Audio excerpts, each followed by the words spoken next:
Welcome to the channel. I'm Lena. Today we're going over an article, The Great Depression Savings Rule, 10 time-tested tips for today's economy. Some things that worked in other eras to save money are not really relevant for today. So let's find out just how time-tested these are. Buy in bulk. We do this at Costco, but they didn't have Costco back then because Costco didn't open till 1980. I think everyone always wants to think that buying in bulk is always the answer, and sometimes it is the answer. But there are a few downfalls. You have to store all that extra stuff, which means you have so much toilet paper that you have to find some place for, and maybe you don't live somewhere where that's actually practical. And the other thing is overconsumption because you feel like you have so much. We go to Costco once a month, we buy all this meat for the entire month. Because we have so much in the freezer, we are tempted to overeat in the meat category and be more generous than necessary, which can cost us more money than just doling it out slowly. So I really have to watch out for that. Do you feel like when you buy in bulk, you also overconsume like us? Next is DIY cleaning supplies. Now, I totally believe in this, and in some ways it's kind of amazing the industry that has come out of making cleaning supplies when really you don't need anything fancy. Like the things that work to clean 50, 100 years ago,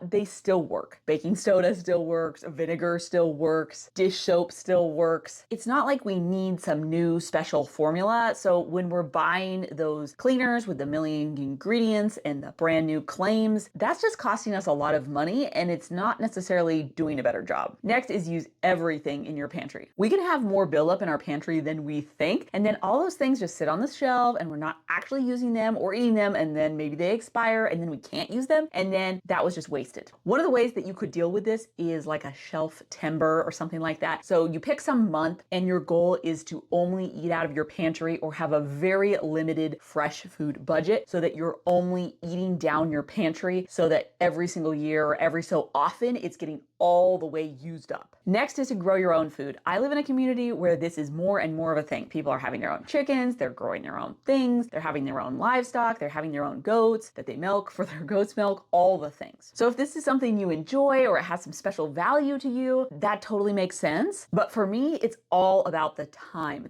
commitment it takes to like grow a worthwhile garden and keep animals is so much. There are so many other things that I could be spending my time on that I would prefer to. And gardening's not really my favorite activity. Also, when you have livestock, it's really hard to leave. So if you want to go on vacations or visit your family, you have to get someone to come and take care of your animals. And all that scheduling takes time. If you have livestock, do you notice that it's harder to get away on the weekends and stuff? Next is to upkeep clothes yourself. Any clothes that you don't have to buy new, of course, saves you money. But I'm coming back to the time thing again. If I spend 2 hours mending that shirt, but my time is worth $50 an hour, let's say, that means that shirt better be worth at least $100. And I'm pretty sure it's not. Yes, we want to take decent care of our clothes so they last as long as possible, but we also have to weigh those costs. Next is use every last scrap. They say that Americans on average are throwing away 40% of their food. Unfortunately, this totally happens to us too. If we like buy something fresh, lettuce for us, that seems to be our kryptonite at the moment. That sits in the back of the fridge for too long, and before you know it, it is no longer good, and then we just have to throw it away. And of course, that's not only wasting the vegetable itself, but it's also wasting the money that it took to buy the vegetable. So whatever we can do to only buy in fresh quantities that we will actually use and then actually use all of it, the better. Who wouldn't want to save 40% on their grocery bill? Find Depression era recipes. So if you're looking for economical ideas about what to do for dinner and what people did for dinner when resources were very scarce, this is a great place to start. And a lot of these meals revolved around potatoes and things like that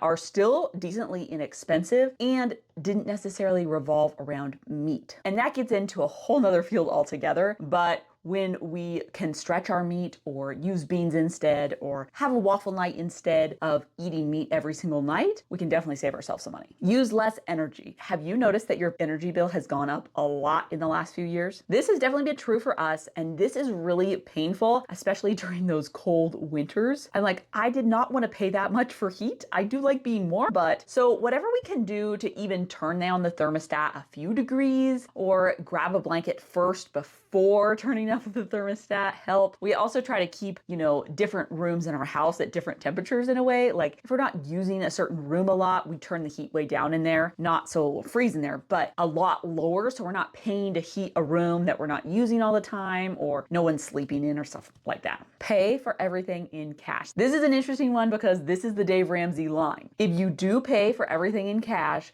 when you run out, you know that the money's gone and you need to stop spending. And yes, you do avoid that credit card debt. I do believe this one is true. If you don't know how much you're spending with your credit card and you're not very good at keeping track of where exactly everything is going, spending with cash can save you a ton of money because then you can visually see what is actually left. Have you ever tried to do an entire month of spending cash only? And last is learn how to upcycle. Upcycling has become very trendy these days. You see people like refinishing furniture and then reselling it or buying something old and giving it a new life. So this is like a trend nowadays, which is kind of interesting to me. I think part of this is because the quality of older items can be so much higher. The materials that they build new things out of are often not made to last very long. If you can find a quality old item and then make it into what you need, then it can be so much longer lasting. So the last thing I upcycled were these dining room chairs, and I just popped the seats off and then I recovered them and I added some foam. And interestingly enough, I was not the first person who did that. I was actually the